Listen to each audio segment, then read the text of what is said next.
Have use நிறைய பேர் லைஃப்பில் சேஞ்ச் ஆகணும், ஒரு பெரிய மாற்றம் நான் கொண்டு வந்தே ஆகணும் அப்படின்னு நினைப்பாங்க. பட் அது ஆரம்பிக்கிற ஒரு 2-3 நாள்லேயே அதுக்கு பல எக்ஸ்கியூசஸ் சொல்லுவாங்க. அந்த எக்ஸ்கியூசஸ் நிறைய போயிட்டே இருக்கும். அவங்களால அந்த சேஞ்சை கொண்டு வரவே முடியாது.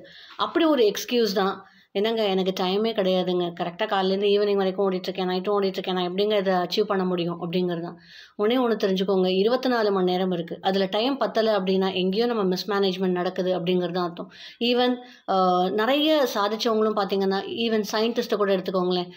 பல நாட்கள் லெபார்ட்டரியிலே இருந்தவங்க தான், பல யோசிச்சுட்டே இருந்தவங்க தான். ஆனால் டைம் இல்லைன்னு அவங்க சொல்லலை. எங்கேயோ நான் தவறாக ஒரு இடத்துல மிஸ்மேனேஜ் பண்ணிகிட்ருக்கேன் அப்படிங்கிற விஷயத்த தான் அவங்க ஒத்துட்ருக்காங்க. அதனால தான் அவங்களால ஜெயிக்க முடிஞ்சுது. மார்னிங்லேருந்து நைட்டு வரைக்கும் உங்கள் ஷெட்யூல் போடுங்க. அதில் வாண்டடாக எவ்வளோ நேரம் நீங்கள் யூஸ் பண்ணுறீங்க, அன்வான்ட் ஆர் டைம் பாஸ் அப்படிங்கிற பேரில் எத்தனை நேரம் போகுது அப்படிங்கிறத பாருங்கள். இதை நீங்கள் கால்குலேட் பண்ணாலே நிச்சயமாக சாலிடாக ஒரு 3 மணி நேரம் நம்ம தேவையில்லாத விஷயங்களுக்கு ஒதுக்குறோம் அப்படிங்கிறது புரியும். அந்த 3 மணி நேரத்தில் உங்களுடைய சேஞ்சுக்காக நீங்கள் எஃபர்ட் போட்டிங்கன்னா நிச்சயமாக மாற்றம் நிகழும்.